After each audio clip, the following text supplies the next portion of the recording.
Halo guys, Andi di sini. Kali ini kita bakal bahas latihan Biswan Ma'rus, khususnya latihan 202 tentang akuntansi sewa dari sisi lese atau peminjam. Nah, tanpa berlama-lama lagi, kita langsung ke soalnya. PT 2 Delima menandatangani kontrak sewa untuk menyewa mesin bubut PT 3 Kelinci untuk 9 tahun.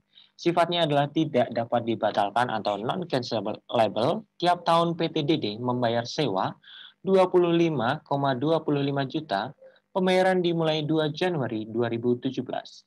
Usia manfaat mesin 10 tahun. PT DD menggaransikan nilai sisa 20 juta.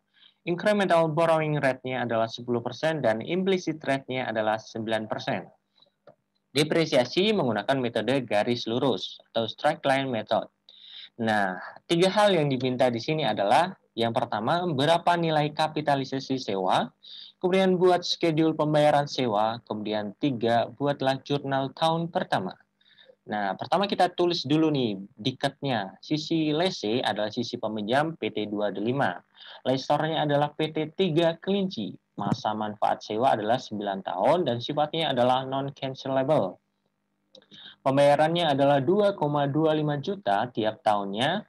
Pembayaran dimulai 2 Januari 2017. Berarti kita menggunakan annuity due nantinya. Usia manfaat mesin adalah 10 tahun, guaranteed residual value-nya adalah 20 juta, incremental borrowing rate-nya adalah 10% dan implicit rate-nya adalah 9%, sementara depresiasi menggunakan garis lurus. Nah, langsung kita jawab aja mulai dari yang ditanya pertama, kapitalisasi sewa. Nah, untuk menghitung kapitalisasi sewa, hal-hal yang harus kita ketahui adalah rate yang digunakan dan periodenya serta pembayaran tiap tahunnya. Karena tadi sebenarnya gini guys, untuk menentukan rate yang digunakan, kita ada urut-urutannya nih. Yang pertama adalah implicit rate. Jadi saat diketahui implicit rate dan borrowing rate, yang kita gunakan adalah implicit rate. Nah, sedangkan nantinya saat tidak diketahui implicit rate-nya, kita menggunakan incremental borrowing rate. Jadi urut-urutan ya. Kalau implicit rate nggak diketahui, berarti kita pakai incremental borrowing rate. Tapi kalau ada implicit rate, kita pakai implicit rate. Kemudian N-nya adalah 9 tahun. Karena di sini tuh tidak disebutkan hal-hal lain, misalkan perpanjangan sewa dan sebagainya. Maka kita mengasumsikan masa sewanya adalah 9 tahun, terus nanti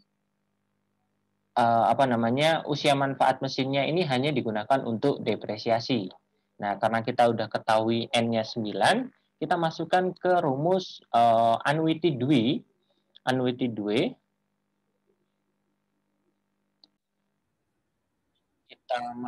kita masukkan ke annuity due. Annuity-nya dengan rumus di sebelah ini. Setelah kita masukkan ke perhitungan, kita dapat PV annuity due-nya, PV, oh ini bukan PV, tapi faktor dari annuity due-nya untuk N-nya 9 dan rate-nya 9% adalah 6,535. Nah, kita tulis pembayarannya 25,25 juta.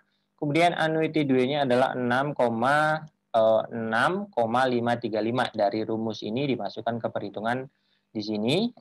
Kemudian untuk PV pembayaran sewa, tinggal kita kalikan aja nih. Pembayaran tiap tahunnya berapa dikalikan dengan PV annuity due. Oh, ini bukan 10, tapi ini adalah 9. 9, kita cek di rumusnya apakah udah pakai 9. Udah, karena ini dari atasnya sini, jadi udah 9, benar. PV annuity 2-nya adalah 9%. Jadi PV pembayaran sewanya 2,25 dikali 6,535 ketemu 165.004.183. Nah, PV ini nantinya digunakan untuk menghitung nih berapa sih lese liability atas kontrak ini. Nah, kita udah dapat nih untuk soal pertama kapitalisasi sewanya adalah 165.004.183 atau 165 juta, sekian-sekian. Nah, selanjutnya kita ke soal yang kedua. Schedule pembayaran sewa. Nah, mungkin pas lihat schedule tuh agak beda ya sama pembayaran yang biasanya. Kenapa? Atau tanggal-tanggalnya di sini tuh berbeda. Kenapa? Karena ini terjadi di awal tahun. Jadi kenapa interest liability di awal tahun tuh selalu kosong? Karena ya awal tahun kan kita udah bayar nih. Di awal udah bayar 25,25 juta. Otomatis di sini tuh kosong karena ya belum ada interest of liability-nya, kan baru awal tahun, belum ada interest yang bisa diakui, itu baru pertama kali itu terjadi, jadi kita belum bisa mengakui adanya interest of liability, maka dari itu di sini kosong.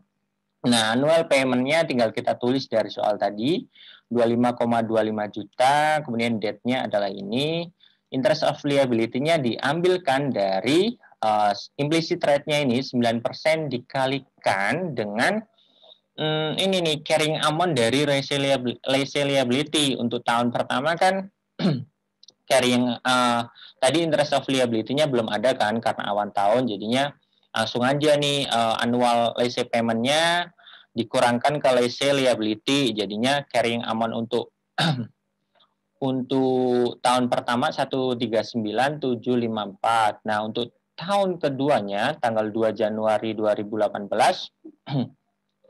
ini tinggal 9% dari atas tadi, implicit rate-nya 9% dikali 139 carrying amount di tahun yang pertama tadi. Yang ke bawahnya juga sama, ini tinggal dikali-kali kayak biasa aja, di drag. Kemudian reduction of liability-nya ya tinggal dari yang dibayarkan berapa, terus liability yang harus sudah diakui itu berapa. Ini ya tinggal sesuaiin aja formatnya, kalau pas ujian ya berarti tinggal siapin aja dulu Excel-nya, terus kita tinggal ngisi beberapa poin penting yang di sini atau biasanya disebut dengan kertas kerja.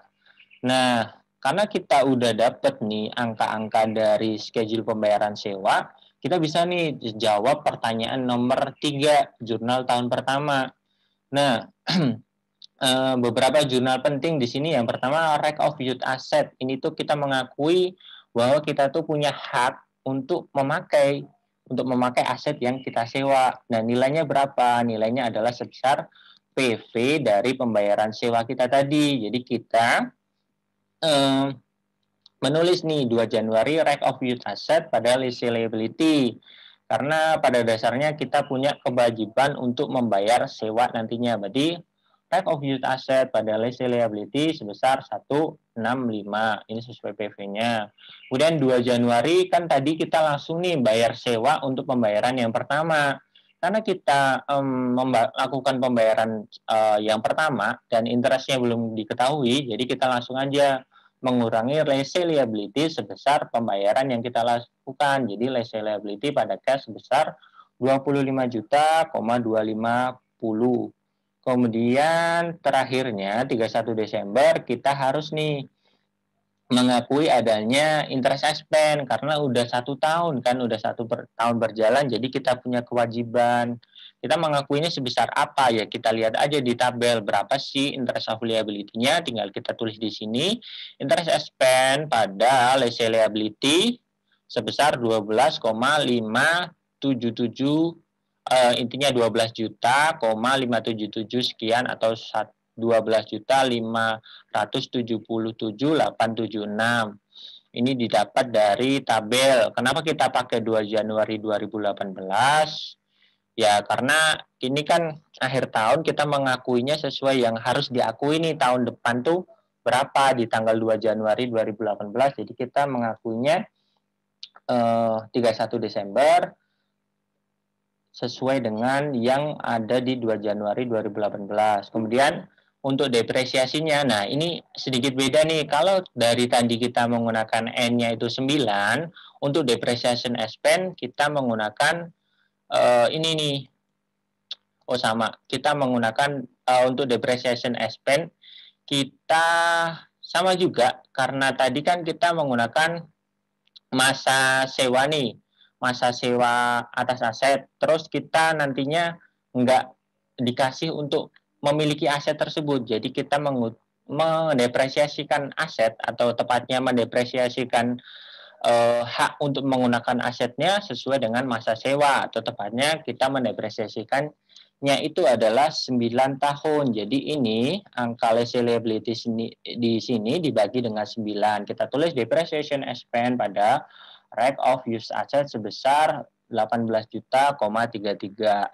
Nah, mungkin itu aja yang bisa aku sampaikan terkait dengan latihan 202. Misalkan ada revisi atau ada tambahan atau mau ada yang ditanyakan, boleh banget hubungi aku nantinya. Oke guys, sekian video untuk kali ini. Terima kasih dan jangan lupa selalu belajar.